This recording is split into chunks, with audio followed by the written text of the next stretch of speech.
Assalamualaikum warahmatullahi wabarakatuh. Halo teman-teman, di video kali ini kita akan membahas latihan soal TKP CPNS 2023 dan video ini video yang ke-75.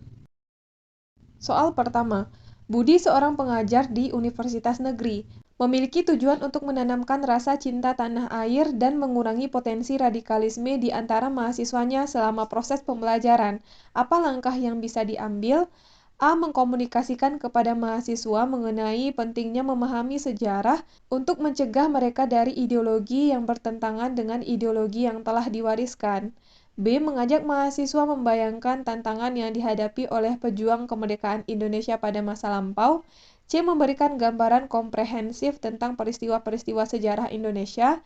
D. Mendorong mahasiswa untuk menghargai pengorbanan pahlawan dan merasa terpanggil untuk tidak mengkhianati perjuangan mereka. E. Mengajarkan sejarah Indonesia dengan cara yang menarik dan memikat agar mahasiswa menjadi individu yang menghormati negaranya. Silakan teman-teman jawab. Soal nomor 1, jawabannya adalah pilihan A. Mengkomunikasikan kepada mahasiswa mengenai pentingnya memahami sejarah untuk mencegah mereka dari ideologi yang bertentangan dengan ideologi yang telah diwariskan. Soal nomor 2. Sebagai seorang manajer perusahaan, Anda menghadapi situasi di mana seorang karyawan telah menunjukkan kinerja yang buruk dan saat ini terlibat dalam membaca buku yang diduga terkait dengan radikalisme. Bagaimana Anda akan mengatasi situasi ini? A. Memberikan kesempatan tambahan kepada karyawan untuk memperbaiki kinerjanya dan menjalankan agar dia berhenti membaca buku tersebut karena Anda khawatir itu bisa membawa dampak negatif. B. Memberikan kesempatan pada karyawan mengingat hak setiap individu tetapi meminta dia untuk menyerahkan buku tersebut kepada Anda karena Anda prihatin dengan potensi dampaknya yang tidak diinginkan. C. Meminta karyawan menyerahkan buku yang sedang dibaca dan mencari penggantinya agar kinerja perusahaan dapat membaik. D. Memutuskan untuk memberhentikan karyawan, memastikan semua keputusan terdokumentasi dan melaporkan kepemilikan buku tersebut kepada pihak berwenang. E. Mengakhiri hubungan kerja dengan karyawan yang bermasalah karena kinerjanya yang buruk serta mengambil buku tersebut dan melaporkannya kepada pihak yang berwenang. Silakan teman-teman jawab. Soal nomor 2, jawabannya adalah pilihan D. Memutuskan untuk memberhentikan karyawan, memastikan semua keputusan terdokumentasi, dan melaporkan kepemilikan buku tersebut kepada pihak berwenang. Soal nomor 3. Sebagai seorang pemuka agama di desa yang bertanggung jawab menjaga kerukunan antar umat beragama, Anda dihadapkan pada situasi di mana radikalisme mulai menyebar di kalangan pemuda desa. Bagaimana Anda akan menangani situasi ini? A. Mengadakan dialog dan pembicaraan agama dengan para pemuda untuk membantu mereka memahami ajaran agama yang sejati. B. Tidak melakukan tindakan apapun karena sampai saat ini belum ada tanda-tanda bahwa pemuda di desa Anda tertarik untuk menjadi teroris. C. Menyebarkan pesan-pesan yang menentang radikalisme untuk meningkatkan pemahaman agama di kalangan pemuda. D. Memberikan peringatan kepada pemuda agar mendalami dan tetap setia pada ajaran agama mereka. E. Mendorong orang tua agar turut serta dalam usaha menanamkan pemahaman agama yang benar pada anak-anak mereka. Silakan teman-teman jawab.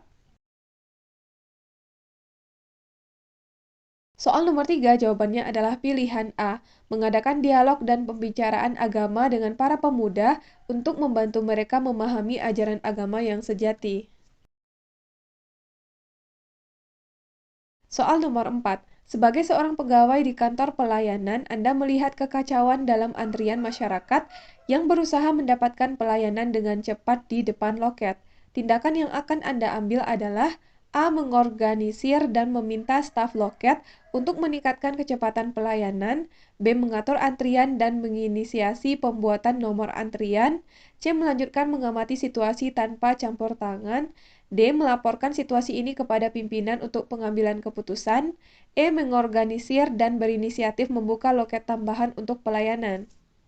Silakan teman-teman jawab. Soal nomor 4, jawabannya adalah pilihan E. Mengorganisir dan berinisiatif membuka loket tambahan untuk pelayanan.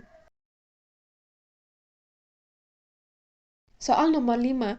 Anda adalah seorang karyawan di sebuah kantor pelayanan publik yang menggunakan fingerprint untuk absensi. Pagi ini Anda terlambat berangkat kerja. Ketika Anda tiba di kantor, ada seorang pria yang datang dan bertanya kepada Anda di mana letak loket pelayanan. Bagaimana Anda akan menanggapi situasi ini?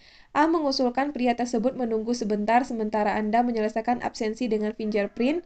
B. Memberikan petunjuk kepada pria tersebut tentang arah ke loket pelayanan sambil merencanakan untuk melakukan absensi dengan fingerprint setelah itu. C. Membimbing pria tersebut ke tempat absensi dengan fingerprint sambil mengajukan pertanyaan tentang tujuannya lalu mengantarkannya ke loket pelayanan.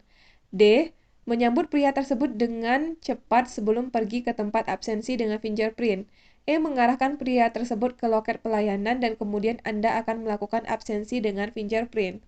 Silakan teman-teman jawab. Soal nomor 5 jawabannya adalah pilihan C, yaitu membimbing pria tersebut ke tempat absensi dengan fingerprint sambil mengajukan pertanyaan tentang tujuannya lalu mengantarkannya ke loket pelayanan.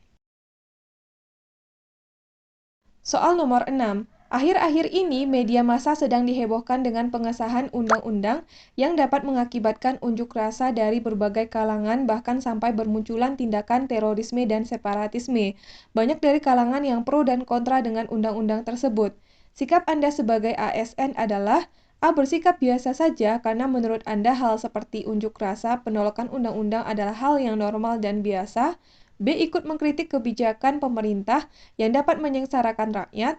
C. Tetap mengikuti dan menyetujui kebijakan dari pemerintah karena Anda merupakan ASN. D. Mencari tahu dari kebenaran berita tersebut serta tetap fokus pada pekerjaan Anda. E. Mengajak rekan kerja Anda untuk mengomentari undang-undang tersebut. Silakan teman-teman jawab. Soal nomor 6 jawabannya adalah pilihan D. Mencari tahu dari kebenaran berita tersebut serta tetap fokus pada pekerjaan Anda. Soal nomor 7. Anwar adalah seorang karyawan yang bertanggung jawab atas melayani keperluan masyarakat di kantor kelurahan. Suatu hari, anak sulungnya jatuh sakit dan perlu segera dibawa ke rumah sakit. Pada saat yang sama, masih ada tugas penting yang harus ia selesaikan di kantor. Dalam situasi ini, pilihan tindakan yang tepat bagi Anwar adalah A. Mengerjakan tugas kantornya secepat mungkin, sebisanya meskipun hatinya tidak tenang. B. Memisahkan tujuan kantor yang dapat dibawa pulang dan diselesaikan di rumah. C. Memutuskan pekerjaan yang harus diselesaikan hari itu dan yang dapat ditunda untuk besok. D. Meminta bantuan anggota keluarga dekat untuk mengatasi anaknya dan meminta bantuan dari rekan kerja untuk menyelesaikan tugas bersama-sama. E. Prioritaskan menyelesaikan pekerjaan secepat mungkin agar bisa membawa anaknya ke rumah sakit. Silakan teman-teman jawab. Soal nomor 7 jawabannya adalah pilihan E.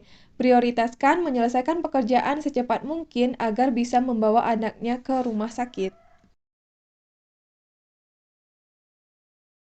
Soal nomor 8. Monica mengajukan cuti untuk minggu depan tetapi kepala sekolah mengingatkan Monica tentang sejumlah tugas yang harus diselesaikan bulan ini. Tindakan yang seharusnya diambil oleh Monica adalah A. Sambil mengambil cuti, Monica mengerjakan tugas tersebut. B. Monica memetakan urutan tugas yang harus diselesaikan sebelum cuti dan yang setelah cuti. C. Monica menyusun strategi penyelesaian agar semua tugas dapat diselesaikan. D. Monica mengerjakan tugas setelah periode cuti. E. Monica tetap cuti karena cuti sudah menjadi haknya. Silakan teman-teman jawab. Soal nomor 8 jawabannya adalah pilihan C. Monica menyusun strategi penyelesaian agar semua tugas dapat diselesaikan. Soal nomor 9. Jihan diberi tanggung jawab untuk merencanakan perayaan 17 Agustus di lingkungan RW dan acara ini harus lebih baik dari tahun sebelumnya. Tindakan yang seharusnya dilakukan oleh Jihan adalah A. Mengatur dan membuat rencana sendiri untuk memastikan kelancaran pelaksanaan acara. B. Membentuk tim yang terdiri dari anak-anak muda dan mendorong partisipasi aktif serta kontribusi ide dari setiap orang. C. Menggunakan kerangka kegiatan dari tahun sebelumnya dengan sedikit perubahan. D. Mengidentifikasi kebutuhan dan persiapan yang diperlukan untuk acara tersebut. E. Meninjau acara tahun sebelumnya, mengevaluasi dan merancang ulang rencana agar lebih sukses. Silakan teman-teman jawab. Soal nomor 9, jawabannya adalah pilihan B. Membentuk tim yang terdiri dari anak-anak muda dan mendorong partisipasi aktif serta kontribusi ide dari setiap orang. Soal nomor 10. Dina adalah kapten tim basket putri yang akan mengikuti turnamen tingkat desa sore ini. Namun, adiknya meminta diantarkan ke dokter karena sakit perut yang bertepatan dengan waktu pertandingan. Tindakan yang seharusnya diambil oleh Dina adalah A. Pergi ke rumah sakit dengan tergesa-gesa dan kemudian langsung ke lokasi pertandingan. B. Menghubungi manajer tim dan memberitahukan situasinya mencari alternatif lain. C. Mencari anggota keluarga atau teman yang bersedia mengantarkan adiknya sehingga dia dapat tetap berkonsentrasi pada pertandingan. D. Mengantar adiknya ke rumah sakit tanpa memberitahu anggota timnya. E. Meninggalkan adiknya untuk pergi mengikuti turnamen. Silakan teman-teman jawab. Soal nomor 10, jawabannya adalah pilihan C. Mencari anggota keluarga atau teman yang bersedia mengantarkan adiknya sehingga dia dapat tetap berkonsentrasi pada pertandingan. Oke, sekian video kali ini. Kita udah selesai bahas 10 soal. Mudah-mudahan video ini bermanfaat untuk teman-teman semuanya. Terima kasih udah nonton sampai selesai dan sampai ketemu lagi di video selanjutnya.